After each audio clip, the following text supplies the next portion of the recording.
What's going on, everyone? We have got another episode of the Sports Brotherhood here. It's Richie, and we have got our Falcons resident fan, Gabe, with us. What's going on, man? Nothing in particular. I was making dinner at work earlier and burned the damn pizza rolls. I guess I tried to use that Andy Reid style clock management. It didn't work out too well for me. No, I think the Jason Garrett clock management. You can't get worse than that. So, but yeah, we're gonna talk some Falcons Cowboys. Obviously, I got my Cowboys gear on. Like I said, Gabe's a big Falcons fan, so interested to get his thoughts on the game. So, what'd you think? 27-7 started off pretty decent, and then kind of snowballed pretty well for you guys. So, what were your thoughts on the game? Well, first of all, I'd say that Jason Garrett wouldn't even remember to put the pizza rolls in the fucking microwave. Bravo, sir. Anyway, Bravo. what did I think? Obviously early on there was that tip pass to Matt Ryan's that they capitalized on, and I'm like, oh, here goes the typical Atlanta again. I was very nervous watching the game because we've been inconsistent, and Dallas had that 3-game win streak, and they beat a pretty good Kansas City Chiefs team. I mean, you remember watching that game, but yeah, my biggest thought about that game is what kind of coach is going to sit there and watch his quarterback get sacked multiple times by the same guy and make no in-game adjustments. That's lazy. You're putting the kid in danger. So, and Alfred Morris didn't do as good as I thought he was going to. So the run game was pretty well contained. So Dak had to resort to, passing. And, there's a reason he was taken in the fourth round. He's not the best passer ever. He's not going to hit anybody with a deep ball like Romo does. So what he did was he held on to the ball for a little bit longer. And of course, his left guard sucked. So that's what caused him to get sacked so much. Yeah, like I said, like you said, I think just he's leaving him in there to get absolutely killed. And then, like you said, Alfred Morris didn't do as well as you thought. The just simple fact of it being, it's the Cowboys line, and you can just throw in your running back in there and things like that. I think, Garrett didn't do any sort of scheming or anything. It's just like, hey, we're going to run the same offense that we ran. We all know about Chaz Green giving up 6 sacks to Adrian Clayborn. That was just tied for the second most in NFL history. So I think me and you share a pretty similar view of Jason Garrett. Like he's a good culture coach. He's a good just having the ability to instill the right things. But as far as game day, I think he's very poor. I mean, they had Chaz Green switching back. He started as a tackle, they moved him to guard, they moved him back to tackle, they moved him to guard. He's been playing guard this past all offseason, all this year. He actually started the first 3 weeks. And then they're like, oh no, go play tackle, and just got absolutely worked by a mediocre at best defensive end. I love Clayborn. I mean, he's a Hawkeye and all that, but average at best, and he just got 6 sacks. So it's just like you move him back from guard to tackle all these times, then throw him out there. You don't give him any help. You're still having Dak out there. So I agree with you. I think the coaching in Dallas a lot of times is very poor, but especially last game where you're not making any adjustments, you're not doing anything. You're just like, okay, go out there and get your ass kicked. So. And you can't even really blame Nugent for this one. I mean, he did miss one field goal, but if he'd have made that field goal, Dallas still would have lost. So, oh yeah, I agree. But I wanted to get your thoughts on kind of some of the other guys with Atlanta. We mentioned before the game, like, hey, you guys have 2 really good running backs. I remember saying, you have Freeman, you got Coleman, you guys are probably going to wear down the front 7, and Sean Lee has to have an outstanding game. None of those happened. Sean Lee obviously is made of glass and hurt his hamstring again. But another Hawkeye, Adrian Clayborn, had a big game, but another one, Anthony Hitchens, knocked Freeman out in the first series of the game. And then Coleman comes in. So how do you view, as a Falcons fan, how do you view kind of the whole, I mean, you got 2 1A guys. Who would you rather have out there, and who do you feel is the better back overall? Okay, that 1-2 punch. Let's just be real. Freeman has elite vision and this shiftiness, this really good shiftiness that makes him a perfect fit for all of the zone block schemes. He can run through the tackles, and then he can bounce out of it as well. But one thing that Coleman has on him is he has a faster top speed. he has size, and he has athleticism. And all of these factors make it almost impossible to handle him. And he gives defensive ends a lot of trouble as well. I mean, he everything back.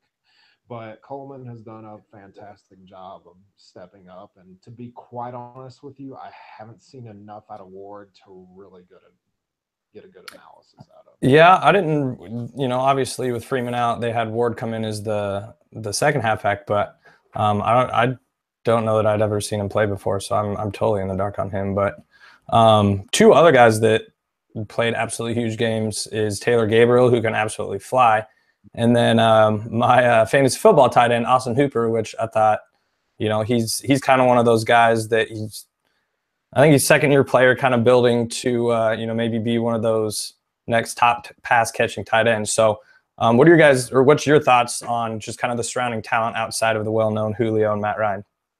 Yeah, I mean, with Taylor Gabriel, I always make 1995 World Series. That's the best thing Cleveland ever gave Atlanta. So he can be. Now he's a pretty effective wide receiver. I'm not going to say that he's the best, but when it comes time to make plays or get a first down, you can count on him. And with Austin Hooper, I'm sorry, with 80, I'll preface this by saying this. He wears 81, and I'll always associate 81 with Terrence Mathis. I don't really know if you remember. Oh, yeah, absolutely. Oh, yeah. Super Bowl, what was that, 32? 33. 33, yep. Him and, gosh, what was it? It's not Scott Chandler. Don't tell me. Scott Christian? Chris Chandler, if you're thinking of Chris Chandler. Yep, Chris Chandler. That's what I was thinking of. Scott Chandler's the tight end from Iowa. All right. Crystal Chandelier because he was so injury prone. But no, Austin Hooper, third round pick out of Stanford. You know what I've seen Atlanta use him mostly for is red zone. That and he's a third down safety net. That's another thing that I've seen him being used for. And by far his best play of the season was that stiff arm catching that 88-yard touchdown pass from Matt Ryan during. Was that week 1? Yeah, week 1 in Chicago. So, I mean, I'm definitely seeing good things out of him, and I would be very shocked if he didn't make a Pro Bowl selection within the next 2-3 years. Yep, I'd probably agree with that. So now just kind of moving on, we already discussed on the coaching failures. We talked about Chaz Green being in the game, Tyron Smith being injured. I'd say if there's 3 people, there's probably 4 of the most valuable Cowboys is Ezekiel Elliot, Tyron Smith, Dak Prescott, and Sean Lee. Well, they were without 3 of them for most of the game. So I'm just curious, where do you kind of draw the line as far as, analyzing like, okay, we just beat the Cowboys. They're a solid team when healthy, but they're missing a lot of pieces. Because I know I'm torn as a Cowboys fan being like, okay, it's going to be really hard to compete. I know at halftime, I was just like, honestly, I was like, this game's over. I was like, I don't know how they can make any changes to offset the players that they don't have.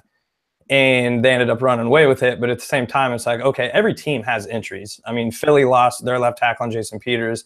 They lost their corner. They lost Darren Sproles. They lost, somebody else. Oh, their middle linebacker, Jordan Hicks. So they're losing all these players, and they're still 8-1 making plays. So I know from my standpoint, it's kind of torn being like, okay, this is a valid reason as to why they're unable to perform, but at the same time, you still got to go out there and do it. So I'm just kind of curious what your input is just from Falcon side of reading, like, hey, we're able to shake these inconsistencies. We just beat a good team, or is it something where it's like, okay, we could have won by 42 or something like that if we were really clicking.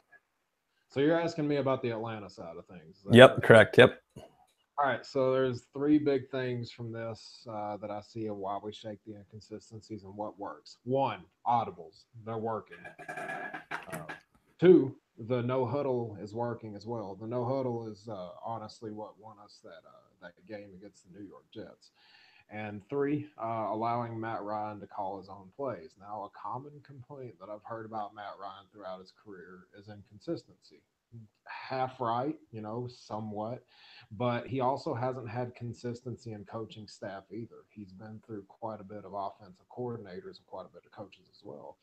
And I think he's just good at making his own plays and calling his own plays. And I wish the coaching staff would let him do that more, but he's not going to be one to go against what his coaching staff says.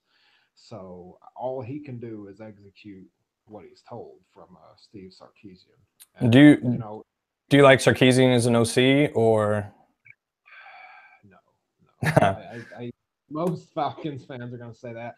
And yeah, he did good this game, but you know that old saying, even a broken clock is right Yep. twice a day. Because he's been running what was the most prolific offense in the NFL last season, like an FBS football team, like it's Division One college. I'm seeing a lot of that run first, and then trying to get cute with the passing game.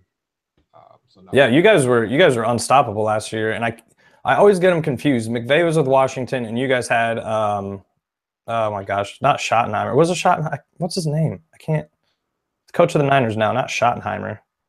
Kyle Shanahan. Shanahan, Schottenheimer. I knew that was wrong, but I kept popping in my head. But yeah, you had him, so it's just like those. I always get him, McVay, and Shanahan confused just because they both came from the the Washington tree with Mike Shanahan. But you guys are unstoppable. I mean, is that the main thing? Is just the offensive coordinator and plays that are coming in?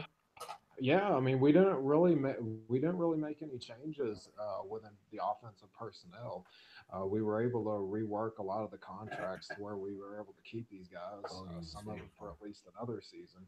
And something that a lot of people say is, oh yeah, a lot of Atlanta fans complained about Kyle during the 2015 season, but even then we started out 5-0, and we weren't making that many bad mistakes. We just were really turnover prone during 2015, and that was also the year that that was the most interceptions Matt Ryan had thrown in a season was in 2015. So he was a little off. So I don't blame Kyle for how 2015 ended up. We went 5-0.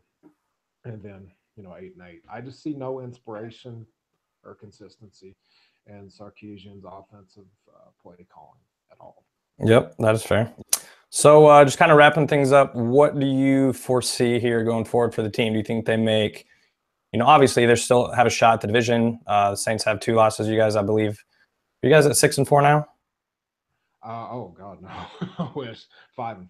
5-4. I'm getting ahead of myself. So 5-4. You still have a shot at the division. Most likely a wild card, though. What do you guys think you're going to make the playoffs? Is this something? What's your record and prediction for the rest of the way? They're going to have to really get it together for them to get that wild card spot. Within the division. Well, you have the tiebreaker over Dallas now, so you got that at least. Oh yeah, that's nice. But for the division, we got games against Tampa Bay coming up. I'm just going to say that those are gimmies. I'm saying we'll win those. So then the Saints are going to be a tough team. I hate to admit it because I hate them more than anything. They're on a 7-game win streak right now, and they haven't been just sneaking by the wins. They've been really crushing their opponents. So yeah, I mean we're gonna need to win out most of our games here. I think for us to make it based on differentials, I think we're gonna need to 9-7 or 10-6. Okay, so we'd have to go for what, 9-7, 4-4, or excuse me, 4-3, 9 games, 7. Yep. Yeah. Doable, definitely doable. It's doable, but there's got to be some consistency. I really hope that they took away a lot of lessons from this game. I mean, they did really good, but again, they were able to expose a lot of holes in the Dallas defense. But there's some tougher teams coming up, so never say never. But I wouldn't be surprised if they missed the playoffs, to be honest. Yeah, I'm with you there with my team. Like you said, there's a lot of holes to expose. I think it's going to be another 8-8 year. You'd have told me that going into the beginning of this year. I even considered putting a good amount of money down on Dallas making the playoffs, and I'm really glad I didn't because I don't see how they can make it. So just another year in the circus that is the Cowboys and Jerry Jones and suing the NFL and cease and desist orders and yada yada yada yada. Just God damn it, Jerry. But I hope he gets Goodell out. I'll say that. So All right, Gabe. Well, I definitely appreciate it.